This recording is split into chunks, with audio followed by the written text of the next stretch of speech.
So you can read as well as nurse, said Victor, apparently genuinely impressed. Martha shot him a look. And if I couldn't, there's always the artist impression. Looks like a dinosaur or something. Let me see. The doctor snatched the paper from her hands. So why all the artillery? Asked Martha. Taking this lot to hunt a dead monster seems like overkill. Friend of mine is the expert naturalist brought in to study the brute, Lord Hailston. He says there's serious injury to its head. Victor tapped the side of his nose. Thinks perhaps it had a tussle with a mate. There's another thing like that roaming about, said Martha. The doctor had been studying the paper. Now he slung it in the back of the car.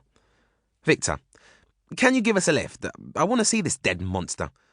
The beast pegged out beside the lake at Templewell. We can detour on the way to Goldspur. What's Goldspur? Martha queried.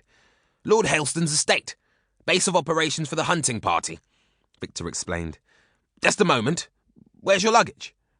Well, we had a bit of an accident ourselves, said the doctor. Several, Martha put in. We lost everything and we've been walking all day. Then a lift you shall have, Victor declared. One good turn deserves another. What? He headed for the driver's seat, but the doctor was already sat there with an innocent smile. I wouldn't dream of making you drive with a bad hand. You ready then? Come on, stop dawdling. The slate-grey sky hung over their heads like an unspoken threat as the car climbed up and down the fells.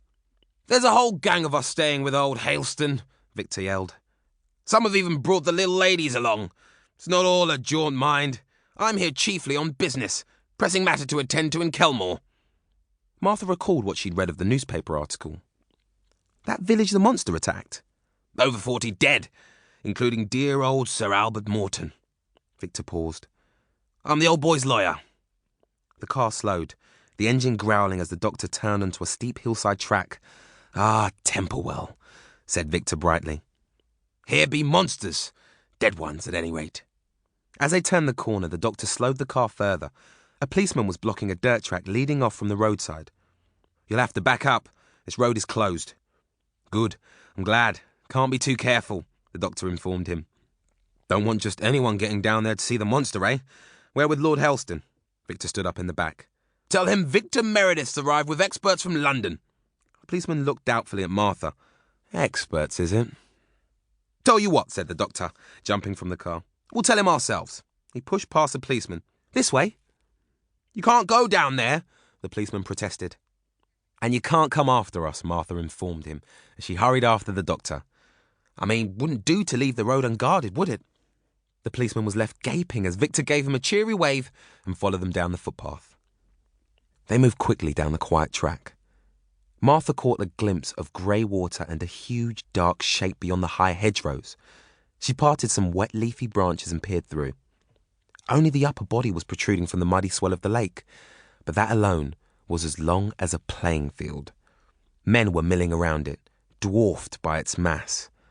The corpse lay on its side, two huge clawed paws clasped together.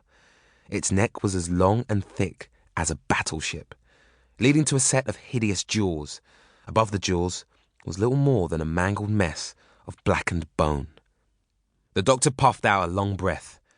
I didn't think anything could kill a scaracin. A what? A cyborg animal. Part organic, part metal. Part reared, part engineered. Martha shivered. You've met one before? A little one. But that was ages ago. Up in Loch Ness. About 70 years from now. Loch Ness? Martha stared at him. Onwards we trot, called Victor, who was waiting for them further down the track. I feel a view up close is in order. The doctor was about to follow when Martha held him back.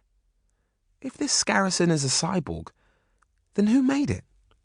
Zygons, said the doctor, his dark eyes troubled. Lord Henry Hailston was not enjoying his day. How the Prime Minister expected him to compile a report on this. He'd spent most of his 57 years meticulously ordering the great pattern of living things. Now here he was, faced with something that not only upset the apple cart, but also dashed it into 1,000 pieces. And as the young man in the strange suit came bounding towards him, a striking girl from the colonies close on his heels, he sensed that here was something else to stamp upon those cart splinters. Who the devil are you two?